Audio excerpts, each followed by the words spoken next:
Here's what we know. The next 100 days are going to happen whether we use them wisely or not. The time between point A, now, and point B, 100 days from now, it's fixed. But we also know something else. Exactly what to do. Let me explain. When it comes to improving your life, there is no shortage of information. Basically, quit bad habits, start good ones, set meaningful goals, chase them, do them, life's all good. Except it's not, is it? No, because hearing those words doesn't do anything. If that were the problem, man, I would look at a workout routine and I would just do it. That's because strategy is just 1/3 of the equation.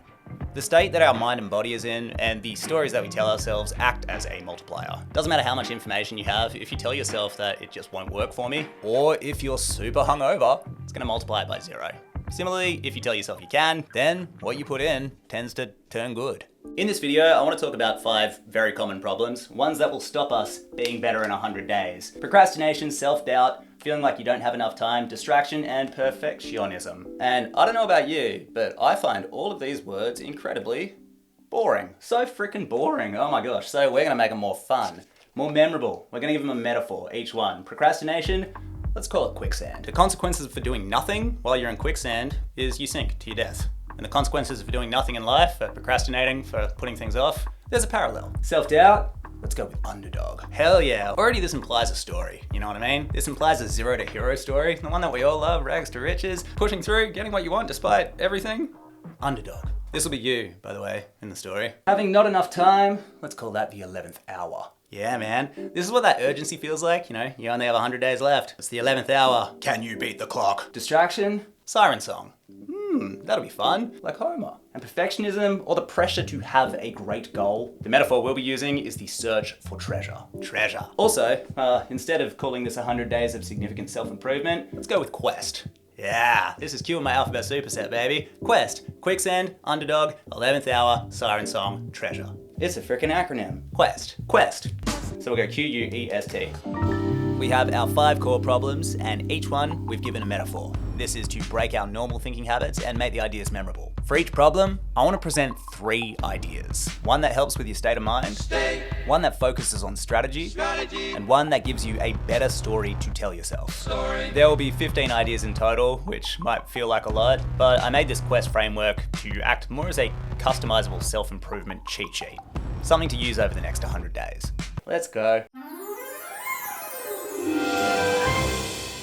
Q is for quicksand. This represents the consequences that happen if you do nothing. Here we have Pingu in quicksand, thanks for asking, and if Pingu does nothing, Pingu sinks to the bottom. Looking at the next 100 days of our lives, if we do nothing, if we get caught up in indecision, perfectionism, procrastination, we too will sink to the bottom. Let's begin with story. Story and you tell yourself. Scary story, a ghost story. It's Christmas frickin' future, baby. So what we want to do in this exercise is start to build a story. The first question to ask yourself is, what happens if you, the protagonist, does nothing? What might that look like after a week, a month, or the full 100 days? This technique is probably the thing that gave me the most value this year. So at the start of the year, I was, looking at my 2024 and I was like, damn, I still haven't written that book. And I thought about why, and I think it's just because, there were no bad consequences for deferring. So I decided to dramatize them. I decided to really, really scare myself and say, well, this is what would happen. The more that I sat with that negative consequence, the less it felt vague, like, oh, you probably should write that book. And the more it felt like quicksand, like, dude, are you gonna do something? Or are we just gonna sink here? I quite like getting to know the potential negative outcomes of stuff. I find it to be helpful. If you don't, no stress, this is just what works for me. Next up, talking about state. So when it comes to being in the right headspace to get out of quicksand, to stop procrastinating, I've found so much value over the years in just building up that muscle in small, insignificant moments. Oh, should I put my clothes on the floor or should I put them in the cupboard? It's 10 more seconds, 10 more annoying seconds, but I find that stuff really ladders up. Finally, strategy. In terms of identifying what keeps us in the quicksand, the other question that we can ask is the pre-mortem. It's a hypothetical question where you imagine yourself at the end of the time period. It's 100 days from now and you have failed. And it's your fault. Your flaws caused you to fail. And you know why. What did you do? That's the hypothetical. And the idea is that you identify the biggest block that you bring to the table. My answer to that is I was too much of a perfectionist, got too caught up in my own head, just overthought everything, and used my phone a lot. Next letter, U for underdog. You are the underdog. What a wonder, dog. The person that you are when you start the quest isn't the person that you are when you finish the quest. In fact, it's the obstacles that shape you and transform you into the person that you need to become in order to get the goal. But you start as the underdog.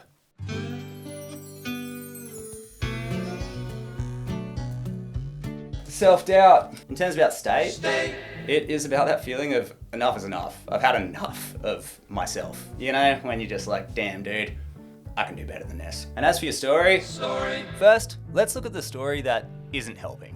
The story of I'm not good enough. Man, this story must kill so many freaking dreams, dude. But if that's something you relate to, if that's one that stops you from doing stuff, then here is a genuinely practical way to get around it. The exercise that I want to do here is a combination of like a life audit and motivational interviewing. All right, here's how it works. Think about your life in various categories. Family, fitness, money. They can be as broad or as narrow as you want. Probably end up with like 5 to 10 odd buckets. I've got a few more than this, but you know, we'll keep it brief for the example. Next, think about the year that you've had until now or just the past 6 months and give yourself a rating out of 10 for each of these categories. All right. Family, that's been a huge priority for me. So 8 out of 10. Been loving being a dad, man. It's been awesome. But at what cost? Oh God, yeah, money, 3 out of 10. Fitness, general health, 5 out of 10. I don't know. Feel like I could be better. Feel like I could be a lot worse. I run a lot, but I've been skipping the gym. Book, I'm stoked with 8 out of 10, but, and this is why I split work up, YouTube, 4 out of 10. Yeah, not so great. Then for each of the categories, you look at the rating and then you ask yourself this question. All right, it's 4 out of 10. Why didn't you write 3? 8 out of 10? Why didn't you write 7? Why didn't you write 4? That money score is pretty low. Why wasn't it lower? Basically, why wasn't it N-1? This technique, motivational interviewing, what it does is it gets you to make the case for yourself. When it comes to underdogs and stories, we're all cheering for them. We want them to win, but underdogs often kind of sabotage themselves just a little bit. They talk themselves out of things, and when a big opportunity comes along, usually the inciting incident in the story, they tend to refuse it. They're like, oh no, that's not for me. I'm just a lowly letter holder. But as you go through these questions, money, 3 out of 10, why didn't you write a 2? You, as the underdog, have to start being like, well, I kept the lights on, we were never hungry, I was always able to afford what I needed for my daughter. It's very easy when we see a score like this to get caught up on everything we didn't do. I'm like, oh man, I just made so many mistakes. But we're never gonna pump ourselves up to go on this journey if we don't recognize that, you know, we are bringing a few things to the table. So that's story, N-1, why wasn't it worse? Strategy is just looking at N+1. Strategy. What would you need to do to be incrementally better? E is for 11th hour. Yeah, baby. So this is the big time constraint. In this context, 100 days. That's all we have, and it will happen no matter what. Oh God. The good news is deadlines rule.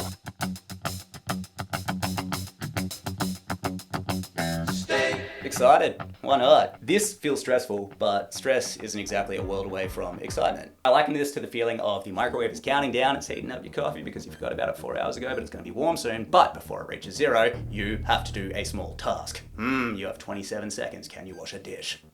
Well, you have 100 days. Can you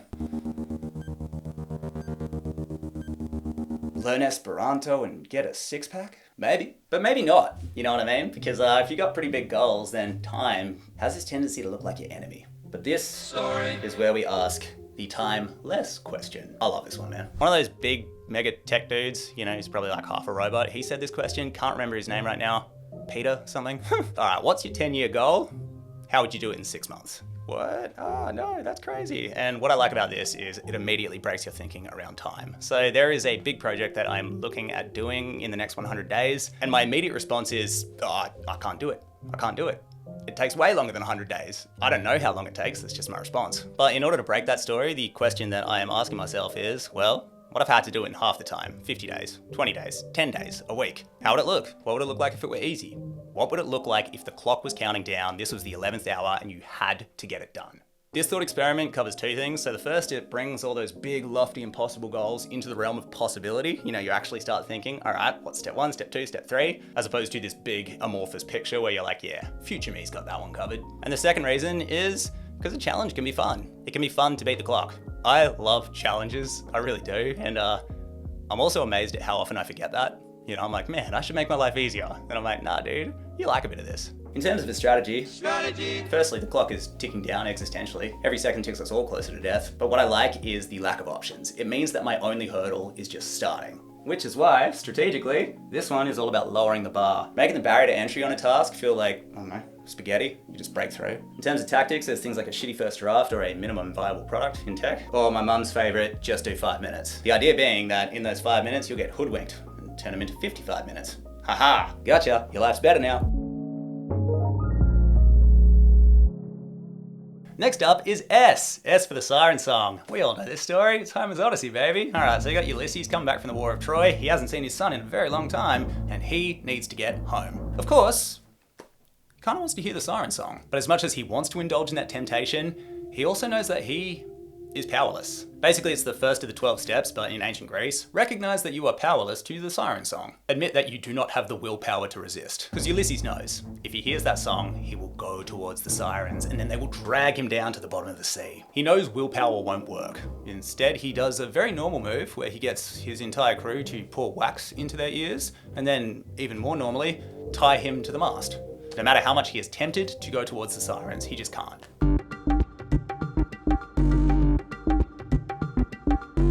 So the sirens in our quest probably aren't going to be actual sirens. They might be, but for me it's my phone. Oh my god, dude, I've gotten so bad with my phone lately. I used to be better. I don't know. It's just really crept back up as a bad habit. Anyway, I will be resurrecting my lockbox. I stopped using it for a while because, I had a small kid and emergencies, but I don't know. I think that's just an excuse because if there's an emergency, I have a hammer. I can just break the lockbox. And as for your story, it's a negative one. Assume you suck.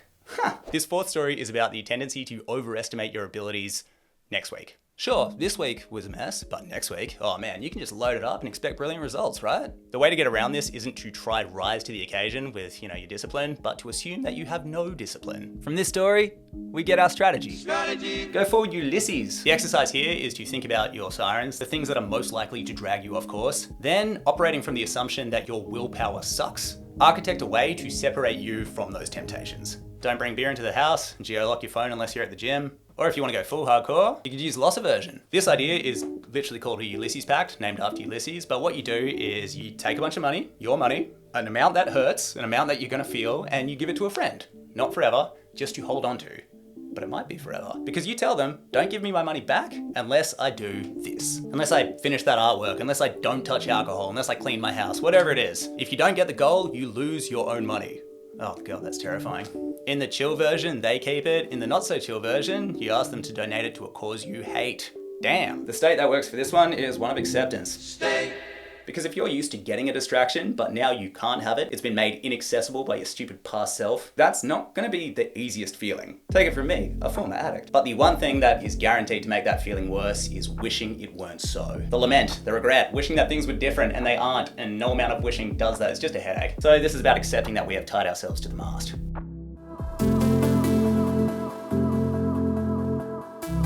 Finally, we get to T for treasure. Perfectionism, pressure, the hunt for treasure. That rhymed, that's a bar, I'm not gonna do it again. So, state. This is, I think I've learned how to pronounce his name now. Mihai Csikszentmihalyi.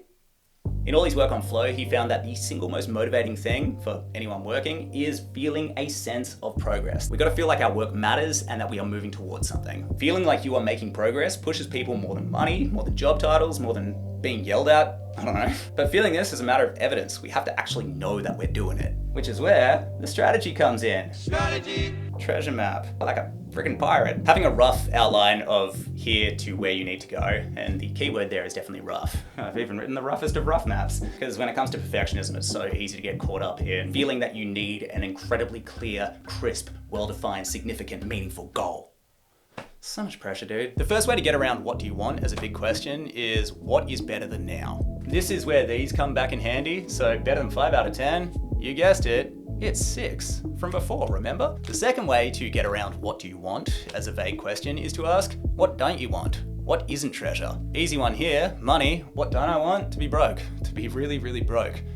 Yeah, to be like one of those dudes in the cartoons who pulls their pockets out and it's just like lint and a trombone. Then the third way to make what do you want less vague is just to add constraints. So if you get caught up on having to have one single answer, just think about answers that would make your top 10. And finally, the story that we can tell ourselves about getting treasure is, ready? Get your tinfoil pirate hat on. Big treasure is a lie. Wow, that was crazy. No, but big treasure is a lie. I do mean that. So the goals that we get at the end, oh man, everyone's felt this, right? You're just like chasing something, then you get it, and then it's like, what's for lunch? The high is so fleeting. So big treasure is a lie. And as we all know in stories, the real treasure are the friends we make along the way. But in this one, in the story of 100 days of significant self-improvement, our quest, the real treasure is progressing towards a goal that makes you respect yourself. Now, here's the question that helps us figure this one out. Credit Elizabeth Gilbert for this. Also credit Tony frickin' Robbins for this. Back to Elizabeth Gilbert. The question here to ask ourselves is, what would you do if you knew you would fail at everything? What? If you knew you would never get the treasure, what would you pursue? If every path was failure, which path itself is the most inherently rewarding? For me, it's being a dad. I freaking love it, dude. And drawing. I don't know, just love craft. Love working stuff out. Love making stuff like this. And should I fail? I haven't, you know?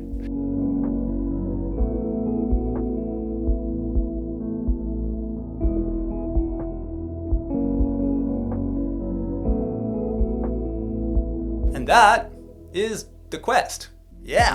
I'll put this in the link in the description, and that way you can go through it, like pick and choose if you like this one, this one, this one. Anything that works, works. Alrighty, have a beautiful day, or a beautiful 100 days. Catch ya.